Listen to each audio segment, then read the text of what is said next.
তো ফ্রেন্ড দেখো, তোমাদের মাছ দেখাবো বলে আমি স্নান টান কিচ্ছু করিনি, কারণ আমার কাছে ফোন ছিল না, আমার বড় ফোন নিয়ে চলে গেছিল।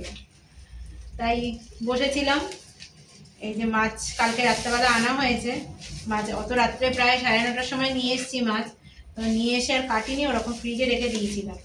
তারপর ফ্রিজ থেকে বার করে রেখে দিয়েছি, তাও এখনো বরফ ছাড়াইনি। এটা কি মাছ বলো তো? হাঙর মাছ। লোটে, কি বড় বড় লোটে মাছ গো। এটা হচ্ছে লোটে, দেখো কত বড় বড়। তো হাইব্রিড লোটে, পুকুরের লোটে মনে হয়। আমার বরে শুধু উল্টো পাল্টা কথা। এই যে হচ্ছে লোটে মাছ।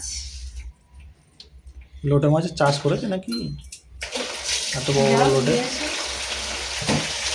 এগুলো মনে হচ্ছে সমুদ্রের লোটে, মানে আমাদের ওই এতে লোটে হয়, ওই ধরো আমাদের ওখানকার নদীতে হয় ওই লোটে মাছগুলো তো সরু সরু হয়, সুন্দরবনে যে নদীগুলো আছে। আর আমাদের এত খয়রা মাছ এত পছন্দ হয়েছে, খয়রা মাছ দেখলেই আমরা নিয়ে আসি। দেখে দেখে দেখো সেই পেটটা খারাপ করে দিয়েছে। এটা হচ্ছে খয়রা মাছ। মাছ খারাপ হয়ে গেছে? কি মাছ দিয়েছে কে জানে, এই এমনি খয়রা মাছের পেট। আর আছে চিকেন, চিকেনের তন্দুরি হবে। জানি না পারবো কিনা, নতুন কড়াই কিনেছি, সেটা তোমাদের অবশ্যই দেখাবো। কড়াইতে তন্দুরি বানাবো, তার জন্য এই যে চিকেন এক সাইড নেওয়া হয়েছে। আর কালকে একটা লেগ পিস রান্না করেছিলাম, ওটাই রেখে দেবো। আর একটু মোমো করবো। চলো মাছগুলো কাটি। দাঁড়া, বরফটাই হোক। ও হো,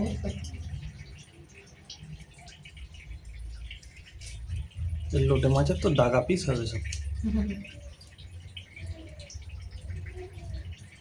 বড় লোটে বেশ। মাথা দিয়ে মুড়ি ঘন্ট, লোটে মাছের মুড়ি ঘন্ট। আমি কাকিমাকে একদিন দিব, কাকিমাকে একদিন লোটে মাছ খাওয়াতে হবে। ওরা খায় না, বেকার থেকে। একটুখানি দেবো, খেয়ে দেখে কোনোদিন তো খাইনি। কালকে রান্না করবো, আজকে খয়রা মাছ রান্না করবো। ওই সরু বেগুনগুলো দিয়ে রান্না করি। না, এই আগের বেগুন একটা আছে তো।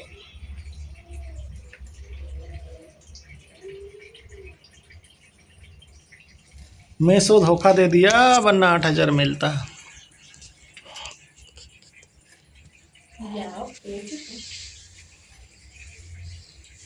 তাহলে আমার ঋণ কিছু কম হয়ে গেল, 2600 টাকা মাইনাস হয়ে গেল। হ্যাঁ, 2600 টাকা মাইনাস হয়ে গেল আমার। কিসের জন্য? 15,000 থেকে 2600 টাকা মাইনাস। তুই তো বলেছিলি। চলো টাটা। আর বড় বড় এখন উল্টো পাল্টা কথা বলছে, টাকা পয়সা নিয়ে শুধু এ করছে।